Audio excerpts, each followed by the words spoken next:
So this was the vision I had in mind for March 31st, 2026. It's March 31st, 2026, and all my goals are met.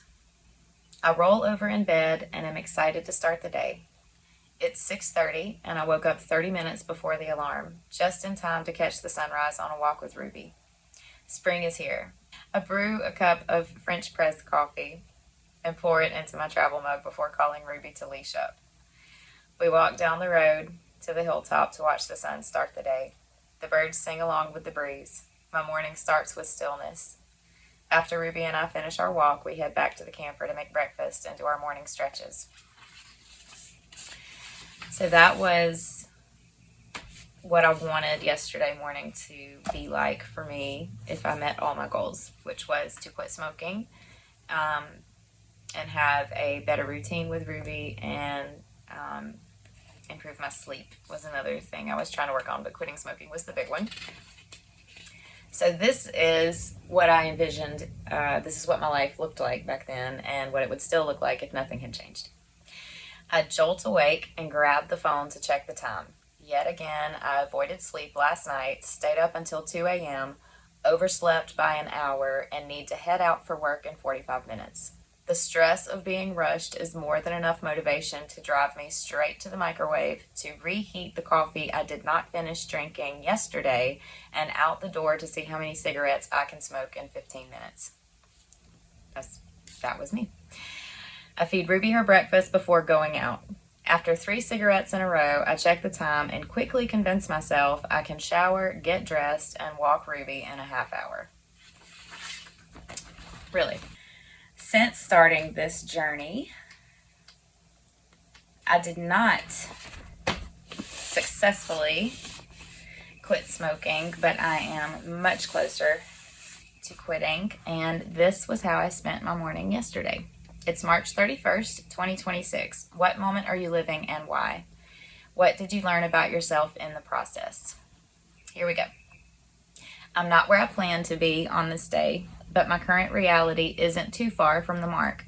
I did wake up on my own an hour before the alarm and had energy to get out of bed. My sleep quality and mornings have improved since I started Plexus supplements and added them to my daily routine last month. My expectation to be over the worst of the nicotine withdrawals by today was not met. I did make it 2 days cold turkey, but caved after 48 hours. That was 1 week ago. Every day since I chose to buy another pack of cigarettes, I've spent my time alone going deeper to understand the root of the issue. Smoking isn't the problem, it's the solution, albeit not the wisest. Fear is the problem. Fear of not being able to function, fear of brain fog, suppressed emotions, and lack of control. Smoking cigarettes started as an innocent summer night experience. I never intended to become addicted. That one decision to use a substance to feel at peace has now been the loop I've lived in for almost 7 years. I am not giving up. This current moment I'm living is peaceful.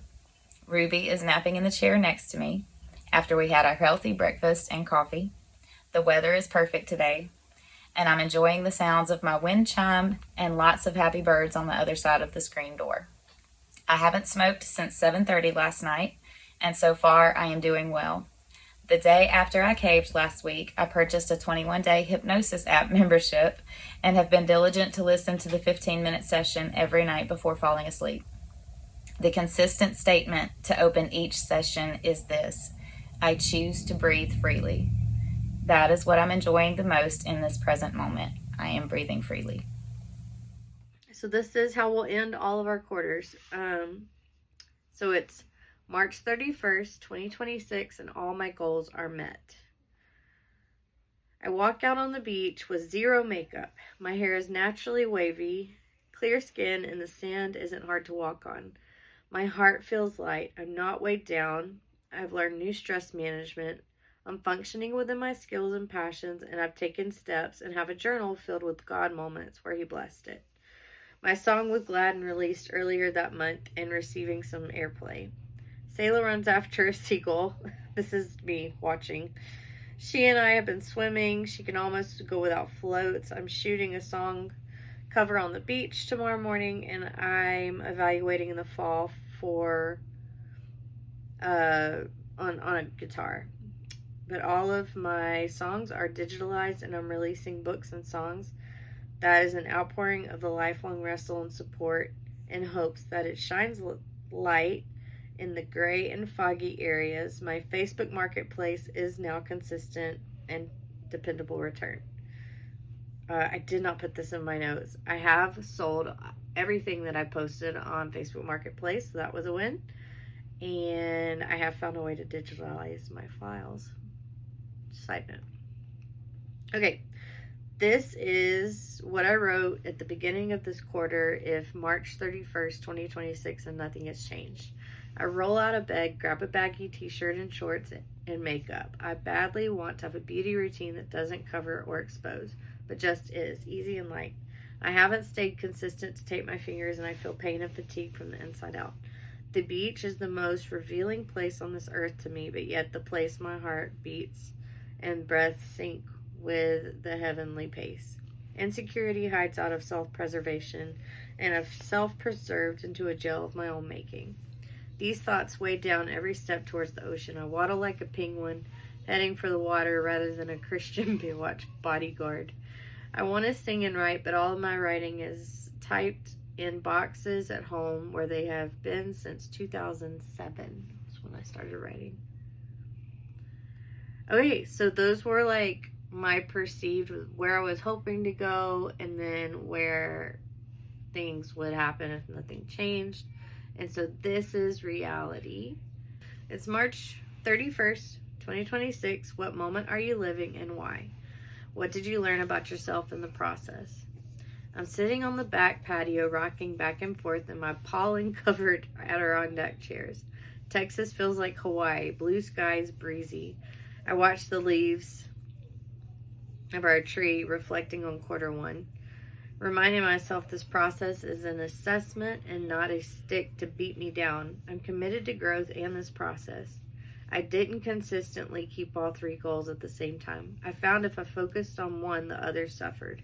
Something I will keep in mind for quarter two and process those successes. The goals that went the best. First, I posted a song every Sunday. This goal did so many great things. One of the things I found valuable in other worship leaders is their ability to grab a guitar and lead on the fly. I was able to do this with great difficulty, but I led the room at my spiritual retreat through Great Are You, Lord, and 2 other flow songs. I've not been able to be brave enough to do this or skilled enough to do this. So that was a big win. Typically, I'll hold music and very privately due to pride and insecurity, and I found so much freedom openly showing the growth process by sharing my songs every Sunday. I am able to play in G with a capo and am moving into the key of D.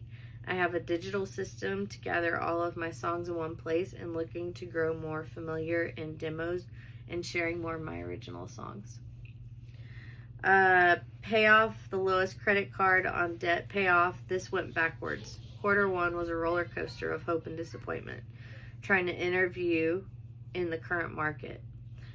I couldn't ignore the common denominator in these scenarios of all the no's that I received was me. I wasn't presenting myself capable but insecure. My body language didn't reflect the experiences I can bring to a table. I'm incredibly grateful to my campus pastor's wife for kindly coaching me, and it paid off because I have a new job. It started last week, so I'm a virtual assistant with, right now it's an agency called Workerbee, but they pair me with nonprofits that need a virtual assistant. So I am getting an income again, which is amazing. So debt wasn't tackled like I'd hoped, but the underlying issue contributing to the debt has been dealt with. So it's still a win. Also, I learned a healthier perspective and attitude whenever I do receive a no. Lastly, losing 30 pounds also is not a win for quarter one. I'm a little heavier than when we started. One of the reasons is living with celiac is very difficult. Gluten makes me inflamed and I'll vomit depending on the amount I pick up. I have thrown up a couple times in quarter one just being accidentally glutened in different scenarios, and I hate to throw up. Growing up, I lived next to three amazing cooks, both my grandmothers and my mom. So I didn't take an interest in cooking. So after being diagnosed at 23 with celiac, which I've had 13 years of trying to learn how to eat. Trying to learn how to eat without the skill of being a good cook, which has not been great. So I am scheduled to meet with a dietitian tomorrow who specializes in celiac. So that's my new approach for quarter two. This goal is overwhelming and complicated, and I need help. So quarter two, I think I will try to work out 4 times per week and try not to hyper focus on numbers, but focus on how I physically feel. We are going to the beach in May, so I'm hoping to get a second try with the help of a dietitian. Quarter one taught me that I take on too much. I'm not realistic on what is required with a job at a healthy pace, and there's something about accumulating something that makes me feel secure. It could be accumulating projects, accumulating stuff, and yet I find the accumulation slows me down or derails me. So those are all the things I learned in quarter one, and I'm looking forward to quarter two. Hope you guys will join us. Bye.